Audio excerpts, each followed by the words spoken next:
The Pact of Shadows. A forbidden love that changed two worlds forever.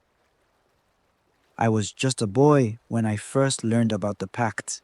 My grandmother, wrinkled as the bark of the ancient baobab, would sit us around the fire each night and tell the tale.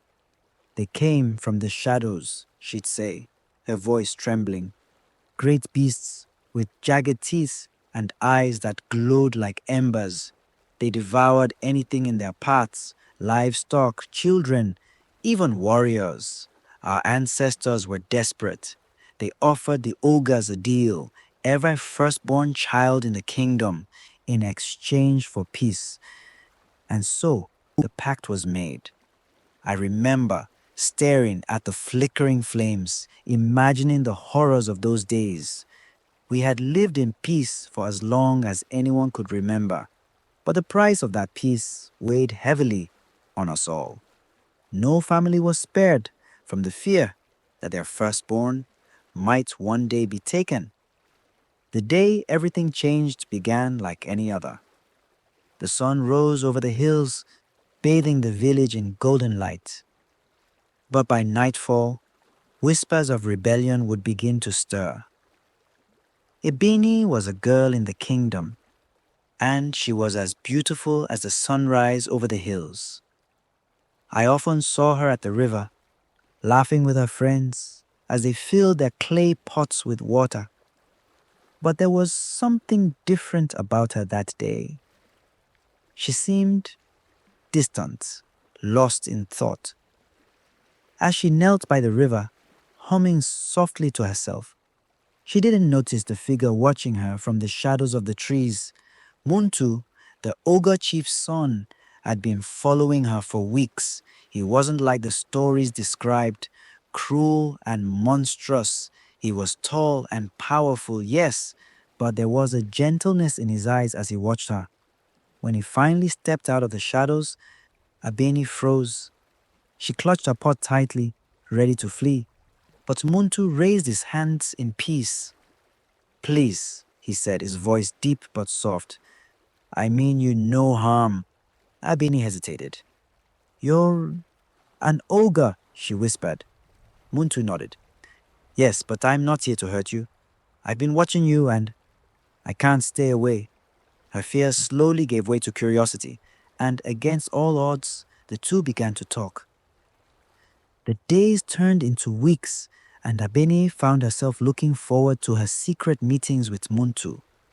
She knew it was dangerous, that no one in the kingdom would understand, but she couldn't help herself. Muntu was kind, funny, and intelligent, so different from the monster she'd been told about. But secrets have a way of unraveling. One day, as Abeni returned from the river, her father confronted her. "Where have you been?" he demanded, his voice sharp. "I was fetching water," she replied, avoiding his gaze. "You've been gone too long," he said, narrowing his eyes. "And don't think I haven't noticed how distant you've been." Abeni's heart pounded in her chest. She had to protect her secret, no matter what. Abeni couldn't sleep that night. Her father's suspicion hung over her like a storm cloud, but her heart wouldn't stop racing at the thought of Muntu. She replayed their last conversation in her mind, the way he had laughed, the warmth in his eyes. But deep down, she knew their relationship was dangerous. If anyone in the kingdom discovered the truth, her life would never be the same. The next morning, she decided to meet Muntu again. This time, she made sure no one followed her.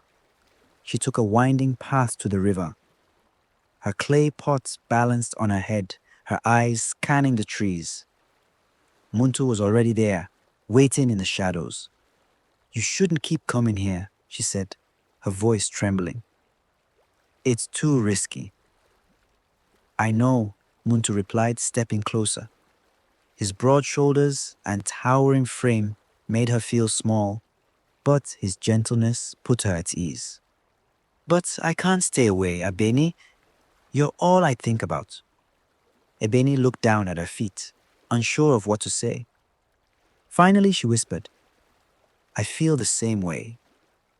For a moment, the world seemed to stand still. The river flowed softly behind them, the birds sang in the trees, and nothing else mattered. Muntu reached out, his large hand brushing against hers, and Abeni didn't pull away. Days turned into weeks, and their bond grew stronger. They met in secret at the river, sharing stories about their lives. Abeni told Muntu about her childhood, her dreams of freedom, and the expectations that weighed on her as a young woman in the kingdom. Muntu, in turn, spoke of the struggles within his village. "Our people aren't as united as you think," Muntu said one evening, his voice heavy with sorrow. "My father rules with an iron fist. Many of us question the pact with your kingdom, but no one dares to speak out." Abeni frowned. "Why do you question it?" Muntu hesitated. "Because it's wrong," he said finally. "Taking children, it's not how we should live. But my father believes it's the only way to keep peace." Abeni reached for his hand. "Then maybe we can change things," she said. "Together." Muntu's eyes softened.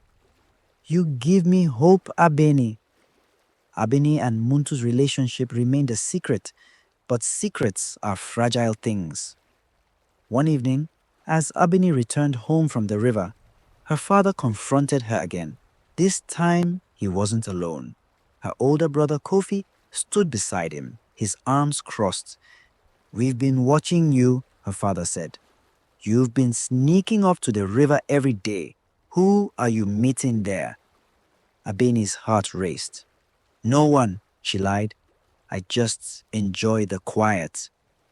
Her father's eyes narrowed. "Do you think I'm a fool? I know you're hiding something, Abeni, and I will find out what it is." Abeni felt her throat tighten. She knew her father's temper well, and if he discovered the truth, it would mean disaster, not just for her, but for Muntu as well. Meanwhile, preparations for the kingdom's next sacrifice were underway. The firstborn child of a family in the northern village had just turned 1, and the king's messengers were sent to retrieve him. The child's mother wept as she handed her son over, but there was nothing she could do. The pact was unbreakable. The news reached Abeni as she sat with Muntu by the river. Her heart ached for the family, but it also filled her with fear. What would happen when her own child was born? Would the ogres demand her baby as part of the pact? "We can't let this continue," she said, her voice trembling.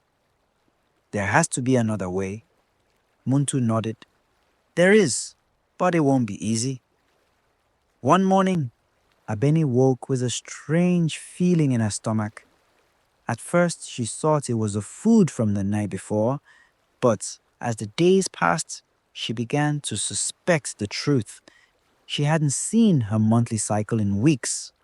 Panic set in as she realized what this meant. When she told Muntu, his reaction surprised her. Instead of fear, his face lit up with joy. "We're going to have a child," he said, his voice filled with wonder. "Abeni, this is a blessing." But Abeni wasn't so sure. "What if they find out?" she whispered. "What if they take our baby?" "They won't," Muntu said firmly. "I won't let them." Abeni couldn't hide her pregnancy for long. Her father was the first to notice. One evening, as she helped her mother prepare dinner, he stormed into the kitchen, his face red with anger. "Whose child is it?" he demanded, his voice echoing through the house. Abeni froze. I don't know," she lied, but her father wasn't convinced. "You've shamed this family," he said. "Do you realize what you've done? No man will marry you now." Tears streamed down Abeni's face as she tried to defend herself, but her father's anger was unrelenting. That night, She lay awake, clutching her belly, wondering how she would protect her child. When the child was born, it was clear he wasn't entirely human. His skin was a deep, rich brown, but his eyes glowed faintly in the dark, just like Muntu's. Whispers spread quickly through the village. People began to suspect that the baby was connected to the ogres. The king himself summoned Abeni and her father to the palace. "This child is a threat to the pact," he said. "He must be given to the ogres, or they will come for all of us." Abeni clutched her baby tightly. "No," she said, her voice trembling but firm. "I won't let you take him." The king's eyes narrowed. "Then you leave me no choice. Guards!" As the guards stepped forward, Muntu appeared at the palace gates, flanked by two other ogres. "No one touches them," he said, his voice booming. The palace courtyard fell silent as Muntu's towering figure stood at the gates, flanked by two other ogres. The guards hesitated, their hands on their spears, but no one dared move. The king stepped forward, his voice steady but laced with fear. "How dare you bring your kind into my kingdom, ogre? You violate our agreement." Muntu's glowing eyes met the king's. "The agreement is already broken. You will not take my child." The king scoffed. "Your child? You defy the pact and claim a child born of your kind and one of our women? This is an abomination." Abeni, clutching her baby, stepped forward. Her voice shook but carried strength. "He is not an abomination. He is my son, and I will die before I let you take him." The tension in the air was thick. The kingdom's guards and the ogres seemed ready to fight. But then Muntu spoke again, his voice calm but firm. "We don't have to do this. Let us live in peace, and no harm will come to your people." The king hesitated, torn between his pride and the fear of starting a war with the ogres. Finally, he raised his hand, signaling his guards to stand down. "Leave," he said through gritted teeth. "But know this, you and your child are banished from this kingdom forever." Abeni, Muntu, and their baby fled the kingdom that night. They traveled deep into the forest, where the trees grew so thick that sunlight barely touched the ground. Abeni had never been this far from home, and fear gnawed at her as she clutched her son tightly. "Where will we go?" she asked Muntu. "There's a place," Muntu said. "A valley, hidden from both my people and yours. We'll be safe there." The journey was long and treacherous. Abeni was exhausted, but Muntu carried her and the baby when she could no longer walk. Despite the danger, she felt a strange sense of comfort in his presence. He was her strength, and she was his hope. When they finally reached the hidden valley, Abeni was awestruck. It was a lush green paradise, untouched by the conflicts of the outside world. A crystal clear river ran through the valley, and the air was filled with the sound of bird song. "We'll make our home here," Muntu said, his voice filled with determination. Back in the kingdom, the king gathered his advisors to discuss the events at the palace. The broken pact weighed heavily on his mind.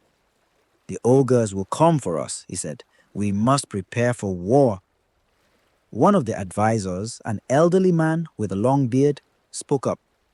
"Your Majesty, we have lived in peace for generations because of the pact.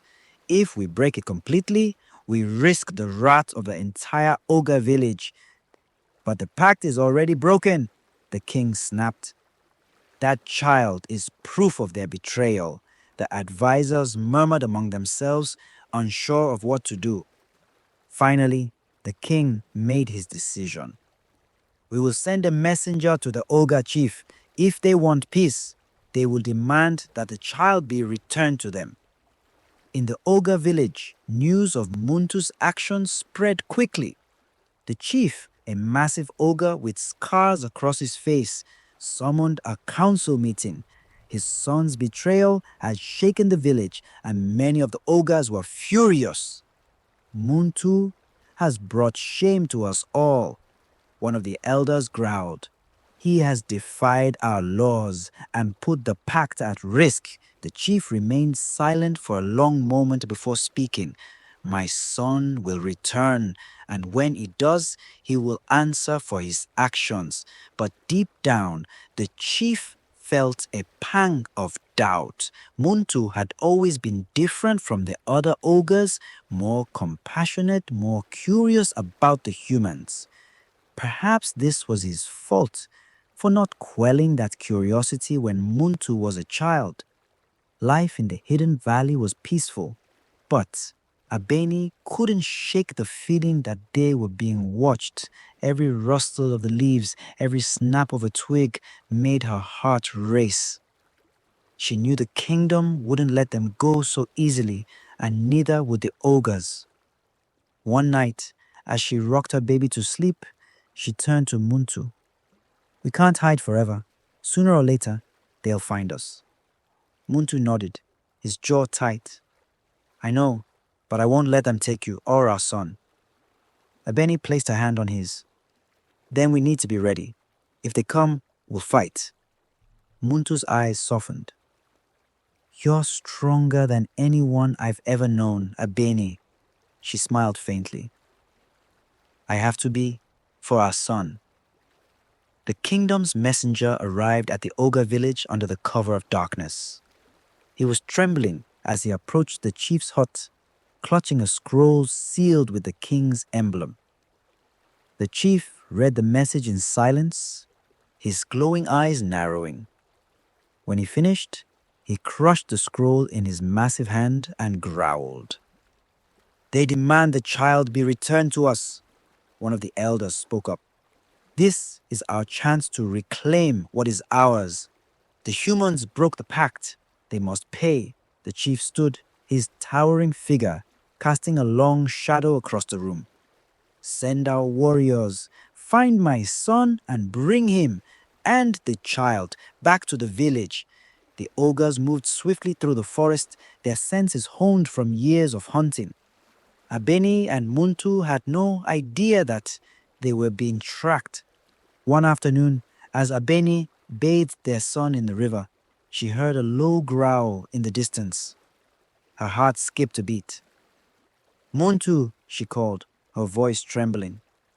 Muntu appeared from the trees, his eyes scanning the area. Stay here, he said, his tone urgent. I'll check it out. But before he could move, a massive ogre stepped out of the shadows, its glowing eyes fixed on them. It was one of the warriors sent by the chief. You've broken the laws, Muntu, the warrior growled. Come back with us, or face the consequences. Muntu didn't hesitate. He lunged at the warrior, his strength and speed taking the ogre by surprise. Abeni clutched her son and ran, her heart pounding as the sounds of their struggle echoed through the forest. Muntu managed to overpower the warrior, but he knew more would come. He caught up with Abeni, his chest heaving. We can't stay here, he said. We have to keep moving. As they fled deeper into the forest, Abeni glanced back at the valley that had been their sanctuary.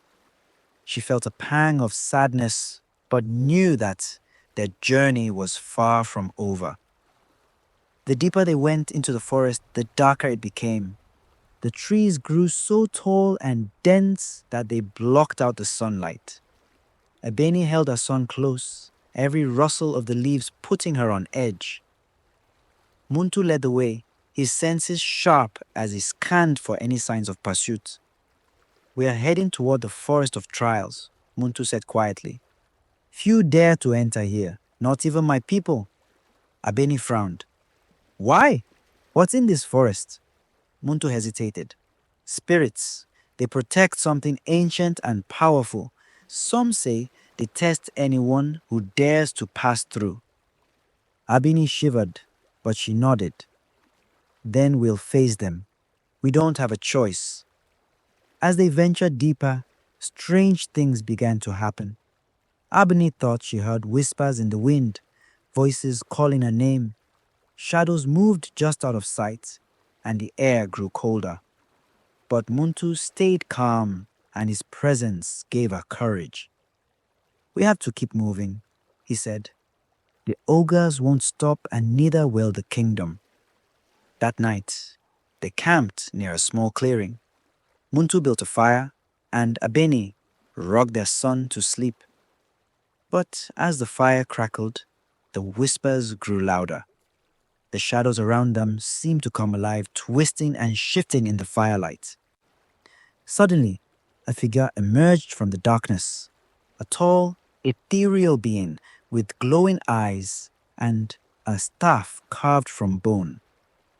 Abeni gasped and clutched her baby, but Muntu stood, placing himself between her and the spirit. "Why have you entered our forest?" the spirit asked, its voice echoing like a distant drum. "We seek refuge," Muntu replied, his voice steady. "We mean no harm." The spirit tilted its head, studying them. "You carry with you a child of both worlds. Such a being has not been seen in centuries." Abeni stepped forward, her fear giving way to determination. "This is our son. He is innocent. Please, we just want to keep him safe." The spirit's glowing eyes softened. "Your child is special, but he is also a threat. Both the ogres and the humans will stop at nothing to claim him. Are you prepared for the burden you carry?" Abeni nodded without hesitation. "We'll do whatever it takes." The spirit raised its staff, and a soft light enveloped the clearing. "Then you must prove your worth. The trials will begin at dawn." When morning came, the forest seemed even more alive. The trees whispered, the ground shifted, and the air buzzed with energy. The spirit from the night before appeared again, along with two others, each wielding a staff. "Your first trial is the trial of courage," the lead spirit announced. "You must face your greatest fears." The ground beneath them trembled, and the forest seemed to dissolve, replaced by a dark, endless void. Abeni looked around in panic, clutching her son. Muntu reached for her, but he suddenly vanished. "Muntu!" she screamed, but there was no response. Abeni found herself alone in the void, her son in her arms. A figure emerged from the darkness. It was her father, his face twisted with anger. "You've brought shame to our family," he growled. "Because of you, the kingdom will fall." Tears streamed down Abeni's face. "I'm sorry," she whispered, "but I did what I had to do." Her father's image faded, replaced by the glowing eyes of an ogre. It lunged at her, but Abeni stood her ground. "You won't take him," she screamed, her voice echoing in the void.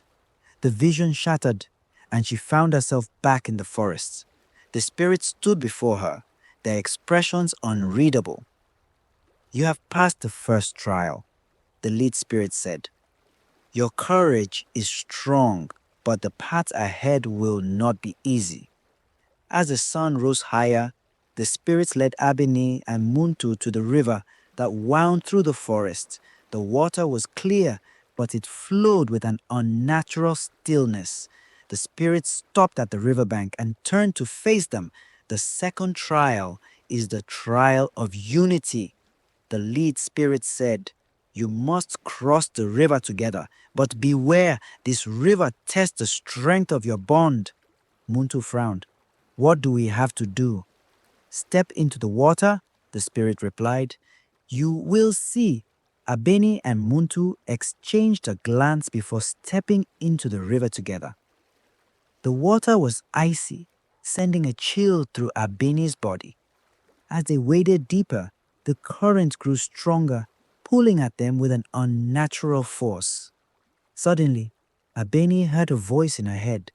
"He will abandon you," it whispered. "He is an ogre. He cares more for his people than for you." She looked at Muntu, who seemed to be struggling as well. His eyes were filled with doubt, and she realized he was hearing the same whispers. "Muntu," she called out, grabbing his hand. "Don't listen to them. Stay with me." He squeezed her hand tightly, his jaw set with determination. "I am here, Abeni. I won't let go." Together, they pushed forward, the current growing stronger with every step. But their bond held firm, and eventually they reached the other side. The spirits were waiting for them, their expressions approving. "You have passed the second trial," the lead spirit said. "Your unity is your strength. Protect it at all costs." The third and final trial was the most daunting of all. The spirits led them to a massive tree at the heart of the forest. Its roots twisted and coiled like snakes, and its branches stretched high into the sky. "This is the tree of truth," the lead spirit said. "To pass the final trial, you must each reveal your deepest truth. Only then will you be worthy." Abeni stepped forward first. She placed her hand on the tree, and a soft light enveloped her. Memories flashed before her eyes. Her childhood, her relationship with Muntu, the birth of her son. Finally, she spoke. "I was afraid of my love for Muntu. I was afraid of what others would think. But now I know that love is stronger than fear. My truth is that I will do anything to protect my family." The light around her faded, and the spirits nodded. "Your truth is pure." Muntu stepped forward next. He placed his hand on the tree, and his face twisted with emotion. "I've always doubted myself," he admitted. "I've always felt torn between my people and my own beliefs. But my truth is that I no longer belong to the ogres. My heart is with Abeni and our son." The spirit smiled. "You have proven yourselves worthy." With the trials complete, the spirits granted Abeni and Muntu their blessing. "Your child is special," the lead spirit said. "He has the power to unite your people and end the cycle of violence. But the journey ahead will be dangerous." The spirits gifted them with a talisman, a small glowing stone that would protect them from harm. "Use this wisely," the lead spirit said. "And remember, the greatest power lies within you." As Abeni and Muntu left the forest, they felt a renewed sense of hope. They knew the road ahead would be difficult, but they were ready to face whatever challenges came their way. Back in the kingdom, the king's patience was wearing thin. He had sent a second messenger to the ogre village, demanding a swift resolution. The ogre chief's warriors had yet to return with Muntu and the child, and the king interpreted the delay as defiance. "This cannot continue," the king declared to his council. "If the ogres do not return the child, we will march into their village and destroy them." One of the advisors, a woman known for her wisdom, spoke cautiously. "Your Majesty, an open war with the ogres could devastate the kingdom. Many of our soldiers would perish. Perhaps there is another way." The king glared at her. "What other way is there? They have broken the pact, and the kingdom's safety is at risk." Another council member nodded. "If the ogres won't comply, perhaps we can lure the woman and a child back to us.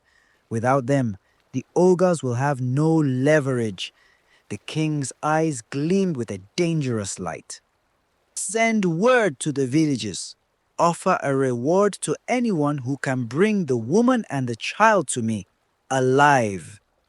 Unaware of the kingdom's growing desperation, Abeni and Muntu continued their journey, venturing further from the hidden valley. The talisman the spirits had given them glowed faintly, a comforting reminder of their recent triumph. But As they reached the edge of the forest, Abeni noticed something strange. A group of men from a nearby village had gathered on the trail ahead, whispering among themselves. She tightened her grip on her son and whispered to Muntu, "Nee, something's not right." Muntu's sharp senses confirmed her fears. "They're looking for us," he said quietly. "The kingdom must have sent them." The men noticed Abeni and Muntu and immediately drew their weapons. "There they are," one of them shouted. "The king has offered a reward for the woman and her child." Muntu stepped in front of Abeni, his towering form intimidating the villagers. "We don't want to hurt you," he said, his voice calm but firm. "Let us pass." The men hesitated, fear flickering in their eyes. But greed soon won out. One of them lunged forward, and Muntu had no choice but to fight. He moved with incredible speed, disarming the man and tossing him aside. Abeni clutched her baby tightly and ran, her heart pounding. Muntu quickly caught up with her, his expression grim. "We can't stay on the main roads," he said. "From now on, we travel in the shadows." In the ogre village, the chief was growing restless. His warriors had returned with reports of their failed attempts to capture Muntu, and the other elders were growing impatient. "This is your son's doing," one of them said. "His betrayal has endangered us all." The chief's massive hands clenched into fists. "I will deal with my son," he growled, "but we must tread carefully. If we provoke the humans, it could mean war." One of the younger warriors stepped forward. "What if we offer them a new pact? The child in exchange for peace?" The chief's eyes narrowed. "That child is my grandson. He carries the blood of both worlds. If we give him up, we risk losing everything." The elders exchanged uneasy glances. The chief's loyalty to his son and grandson was clear, but not all of them shared his perspective. For the first time, the unity of the ogre village began to waver. Unbeknownst to the chief, one of the elders had begun conspiring with the kingdom. He believed that peace could only be restored by eliminating the threat entirely. Abeni, Muntu, and the child. Late one night, the elder slipped out of the village and made his way to the kingdom. When he arrived at the palace, he was brought before the king. "I have information for you," the elder said, bowing deeply. "The woman and her child are in hiding, but I can help you find them. In return, I ask for your promise to leave our village in peace." The king smiled coldly. "If you deliver them to me, your people will be spared." The elder left the palace with a plan forming in his mind. He would lure Muntu and Abeni into a trap, using their trust against them. After days of traveling through the wilderness, Abeni and Muntu arrived at a remote village hidden in the mountains. The villagers were wary at first, but an elderly woman named Nia took pity on them. "You're not safe here," Nia warned as she gave them shelter in her hut. "The king's reach is long, and the ogres won't stop hunting you." "We have nowhere else to go," Abeni said, her voice heavy with exhaustion. "We just need time to figure out what to do." Nia studied the child in Abeni's arms, her eyes softening. "That child is special," she said. "I can feel it. You must protect him at all costs." Abeni and Muntu were grateful for the woman's kindness, but they couldn't shake the feeling that danger was closing in. The conspiring ogre elder returned to his village and spread false rumors about a potential alliance with the kingdom. He claimed that the humans were willing to negotiate, but only if Muntu and the child were brought to them. The chief was skeptical, but the other elders were eager to believe. This could be our chance to end the conflict, one of them said. Let us send a messenger to the humans. The chief reluctantly agreed, but deep down he suspected treachery. If this goes wrong, he warned, it will be on your heads.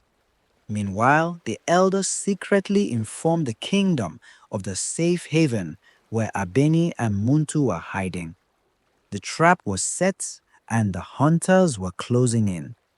The mountain village that had given Abeni and Muntu shelter became uneasy.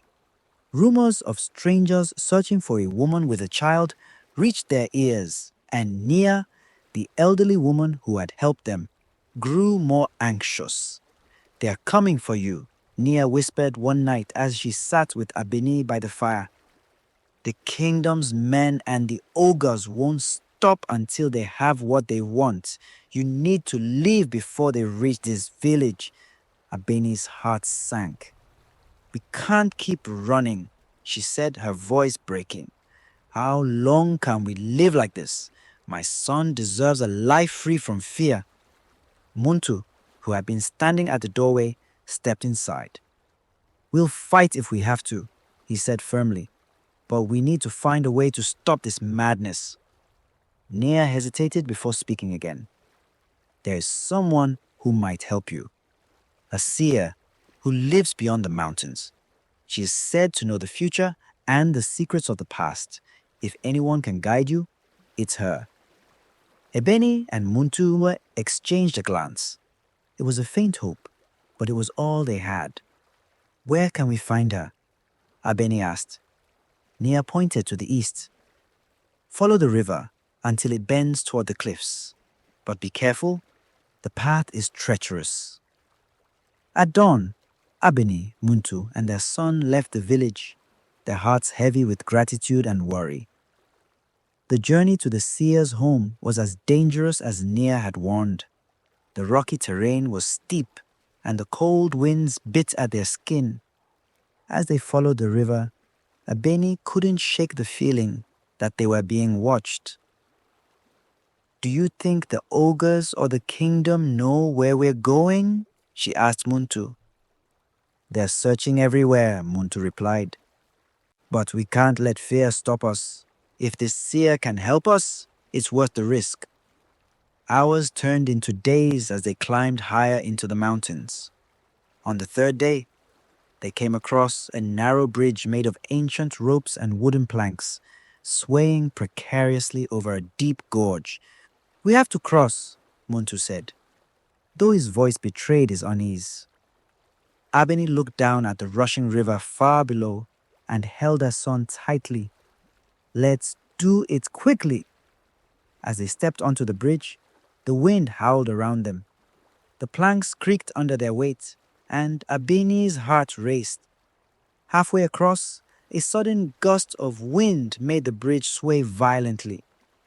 Abeni screamed as one of the ropes snapped, and the bridge tilted dangerously. Hold on! Muntu shouted, gripping the remaining ropes with one hand while steadying Abeni with the other. With every ounce of strength they had, they managed to cross just as another rope gave way, sending the bridge crashing into the gorge behind them. Exhausted and shaken, Abeni and Muntu finally reached the seer's home, a small weathered hut perched on the edge of a cliff. The seer, an old woman with piercing eyes and hair as white as snow, greeted them at the door as if she had been expecting them. You've come a long way, she said, her voice like the wind through the trees. And your journey is far from over. Abeni stepped forward, holding her son. Please, we need your help. Everyone is after us. My people, the ogres. They want my child. The seer's eyes softened as she gazed at the baby. He is special, she said, a bridge between two worlds. But bridges are fragile, and they can easily be destroyed. What can we do? Muntu asked. How do we protect him? The seer gestured for them to sit by the fire. Long ago, the ogres and the humans were not enemies. They lived in harmony, sharing the land and its resources. But greed and betrayal shattered that peace, and the pact was created to prevent war. She leaned closer, her eyes glowing faintly in the firelight. Your child is the key to breaking the cycle. He carries the blood of both worlds, but to unite them, you must make a choice, a sacrifice. Abeni's heart sank. What kind of sacrifice? The seer shook her head. That is for you to decide. But know this, the path ahead will test you in ways you cannot imagine. As Abeni and Muntu contemplated the seer's words, the elder who had conspired with the kingdom arrived at the mountain village. He had tracked their paths and now stood with a group of the kingdom's soldiers. They're heading to the cliffs, the elder told the captain. If we act quickly, we can trap them. The captain nodded. You've done well. Once we capture the woman and the child, the king will honor his promise. But the elder had his own plans. He intended to ensure that neither the humans nor the ogres had control over the child.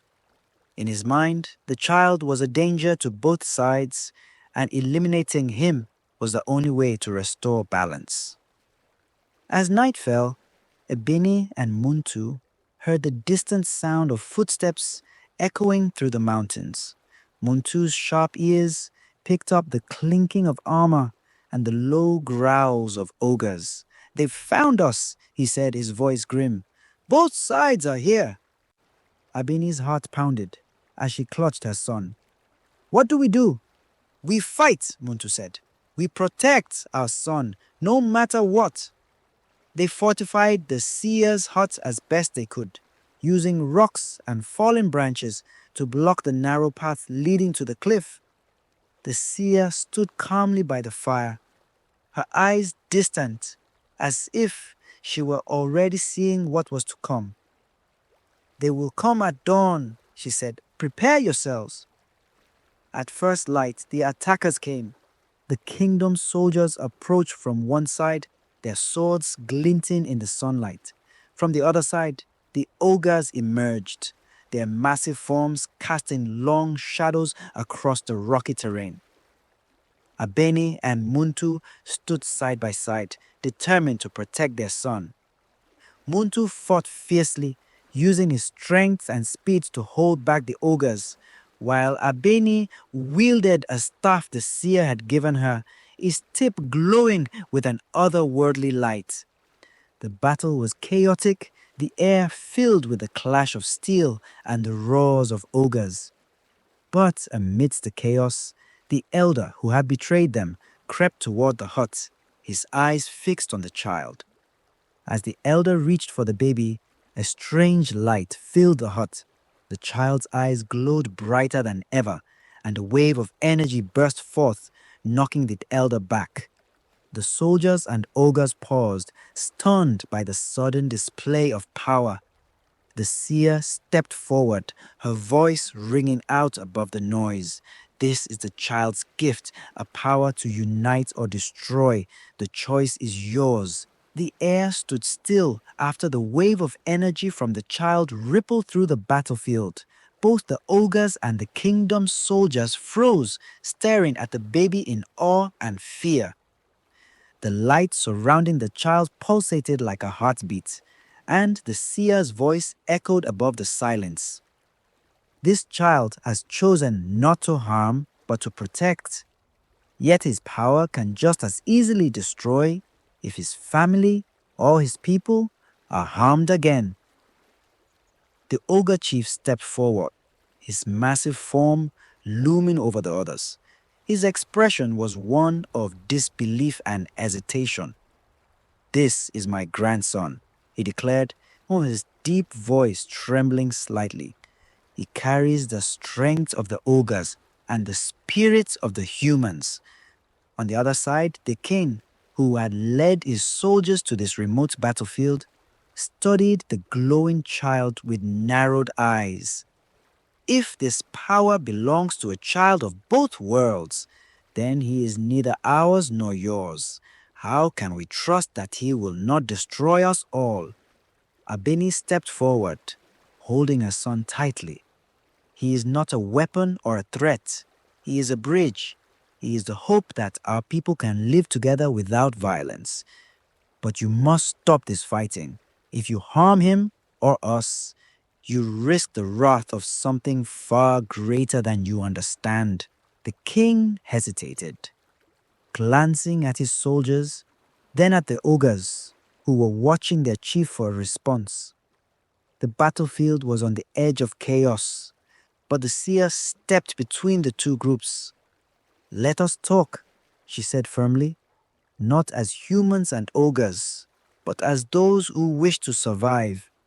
The fighting must end here, or none of us will live to see another sunrise." The two sides retreated to separate camps, but the tension was palpable. That night, the seer called a gathering by the fire, summoning Abeni, Muntu, the king, the ogre chief, and a select few others. "This is not the first time humans and ogres have clashed," the seer began, her voice calm but firm. "But it is the first time there has been a chance for peace. The truth of the pact you all cling to is one born of betrayal, not necessity." The seer told the story of the ancient times when ogres and humans lived in harmony. They had shared the land, trading goods and knowledge until a human king sought to expand his kingdom. Fearing the strength of the ogres, he tricked them into a meeting under the guise of a treaty, only to ambush them and slaughter many of their people. "The ogres retaliated," the seer continued, "destroying villages in their grief and anger. But the surviving humans made a desperate offer to save their own lives, an offer to sacrifice their firstborns in exchange for peace." The ogre chief growled. "Our ancestors accepted that pact out of pain, not choice. We lost too many to trust humans again." The king, visibly shaken by the revelation, spoke. "If this is true, then we have inherited a legacy of bloodshed and lies.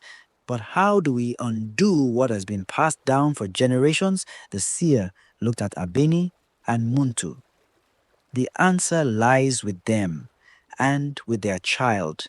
The next morning, Abeni stood before both camps, her son in her arms. Muntu stood beside her, his hand on her shoulder for support. She took a deep breath and spoke. "Runt, we cannot undo the past, but we can choose a different future. My son is proof that our people can coexist, but he will never have peace unless both sides agree to let go of their hatred." The ogre chief stepped forward, his expression torn. "And what of the pact? It has kept peace, fragile though it may be. Without it, what guarantee do we have that humans will not turn on us again?" Abeni's voice trembled, but she stood firm. "You have my word and my life, if that is what it takes. If breaking the pact means my son will be hunted for the rest of his life, then take me instead, but let him live in peace." Muntu's grip on her shoulder tightened. "No," he said, his voice filled with pain. "We face this together." The king, moved by their bravery, stepped forward. "The pact was built on fear. If we cling to it, we are no better than those who came before us. Let this child be a symbol of the peace we should have built long ago." It took hours of negotiation, but by nightfall, a new agreement was reached. Ogres would no longer demand sacrifices, and the humans would cede a portion of their land to the ogres, ensuring they had enough to sustain their people without conflict. The king and the ogre chief sealed the agreement in a ceremony led by the seer, who blessed the new covenant with the glowing talisman. "This stone," she said, "will be a reminder of the bond you have forged today. Guard it well, for its light will dim if the bond is broken." After weeks of hiding, Abeni and Muntu returned to the kingdom, escorted by both ogres and human soldiers. The sight of them together caused a stir among the people.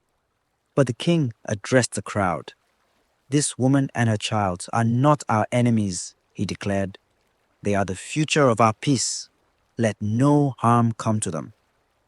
The people were hesitant at first, but as they saw the ogres standing side by side with their warriors, they began to hope that a new era was truly possible. The kingdom was uneasy as humans and ogres began working together for the first time in generations. Under the king's orders, plots of land near the forest were ceded to the ogres, who built homes and began farming alongside their human neighbors. Abeni and Muntu were at the center of these efforts, meeting with village leaders and ogre elders to resolve disputes. Abeni noticed the fear in the humans' eyes when they spoke to the ogres, and she saw the resentment in the ogres when they passed by human homes. One day, during a meeting with the villagers, a young farmer stood and pointed a trembling finger at an ogre elder. "They still haunt us," the farmer said. "I saw one of them watching my children from the trees." The ogre elder growled, his massive frame towering over the farmer. "And your people are no better. One of your hunters set a trap in our part of the forest." The meeting erupted into shouting until Abeni stood and raised her hands. "Enough," she said. "This is exactly what the old pact was meant to avoid. We are here to talk, not fight. If we can't trust one another, how will we ever move forward?" The room fell silent. Slowly, both the farmer and the ogre elder nodded. Abeni turned to Muntu, who stood beside her. "It's not going to be easy," she whispered. Muntu smiled faintly. "It never is." Not everyone was happy with the new peace. In the shadows, a faction of humans and ogres conspired to disrupt the fragile alliance. Their leaders, an ogre warrior named Chroma and a human noble named Sefu, met in secret deep in the forest. "This peace is an insult to our ancestors," Chroma growled. "We were warriors, not farmers. Living among humans weakens us." Sefu nodded. "And we have sacrificed too much to these beasts. The king is a fool to trust them." They planned their first act of sabotage, a raid on a joint human-ogre trading caravan. The goal was simple: spark enough mistrust to unravel the alliance. When news of their attack reached the kingdom, tensions flared. Humans accused ogres of betrayal, and ogres accused humans of framing them. Abeni and Muntu worked tirelessly to calm both sides, but the seeds of doubt had been sown. As the unrest grew, Abeni's father Kwame came to the palace. He had not spoken to his daughter since her banishment, but now he sought an audience with the king and his advisors. "I was wrong," Kwame said, his voice heavy with regret. "I was blinded by shame, but I see now that my daughter's courage has done more for this kingdom than I ever could. If we want peace, we must stand with her." The king listened carefully, then turned to Abeni. "Your father speaks wisely," he said, "but this alliance is fragile. The people look to you and Muntu as symbols of hope. Do not let them down." After the meeting, Kwame approached Abeni. "I was hard on you," he admitted, "but seeing what you've built, I'm proud of you, Abeni." Tears filled Abeni's eyes. "That means more to me than you know." As tension simmered, Abeni and Muntu's son began to grow. His unusual powers became more apparent. He could calm animals with a touch, heal small wounds, and sense danger before it arrived. These abilities amazed both humans and ogres, who began to view him as a symbol of unity. One day, during a gathering in the forest, the boy, now 3 years old, wandered into the center of the crowd. He raised his small hands. and a soft glowing light filled the air. The humans and ogres fell silent, watching in awe as the boy smiled. "He is the future," the ogre chief said, his voice filled with emotion. "A bridge between our worlds." The humans murmured in agreement, and for the first time, Abeni felt a glimmer of true hope. Chroma and Sefu's faction grew bolder. Their final plan was to kidnap Abeni and Muntu's child, believing his death would shatter the alliance. They gathered a group of loyal followers and launched their attack during a peaceful celebration in the forest. The ambush was swift and brutal. Abeni and Muntu fought fiercely to protect their son, but they were outnumbered. Chroma managed to seize the child and fled into the forest, with Abeni and Muntu close behind. As Chroma reached a clearing, he held the child high, ready to strike. But before he could harm him, the child's eyes glowed brighter than ever. A powerful wave of energy burst forth, knocking Chroma to the ground. The boy's voice, soft but commanding, filled the air. "Enough," he said, though he was barely old enough to speak. "This must stop." Chroma, stunned by the child's power, dropped his weapon. The other conspirators fled, leaving only Sefu behind. The child turned to him, his glowing eyes filled with sadness. "You hurt because you are afraid, but fear will destroy us all." Sefu fell to his knees, overcome with guilt. I only wanted to protect my people," he stammered. "And now you can," Abeni said, stepping forward and taking her son into her arms. "By choosing peace to heal the wounds caused by the attack, Abeni and Muntu organized a grand ceremony in the forest where humans and ogres would pledge their commitment to the new alliance. The king, the ogre chief, and the seer all attended, along with hundreds of villagers. The ceremony was simple but profound. Humans and ogres stood side by side, sharing food and stories. The king and the ogre chief planted a tree together, symbolizing their shared future. Abeni's son, now hailed as a symbol of unity, placed the glowing talisman at the base of the tree. As the light spread through the roots, the crowd erupted in cheers. "We are one people," the ogre chief declared. "Let us honor this bond." Years passed, and the boy grew into a young leader, beloved by humans and ogres alike. The scars of the past did not vanish overnight, but the peace held firm, nurtured by the efforts of Abeni, Muntu, and their son. One morning, as the sun rose over the hills, Abeni and Muntu stood on the riverbank where they had first met. Their son played nearby, his laughter echoing through the trees. "Do you think it will last?" Abeni asked, watching their son. Muntu nodded. "We've given him a chance. The rest is up to him." Abeni smiled, her heart full. "Then, we've done enough." As the sun bathed the forest in golden light, the family stood together, ready to face whatever the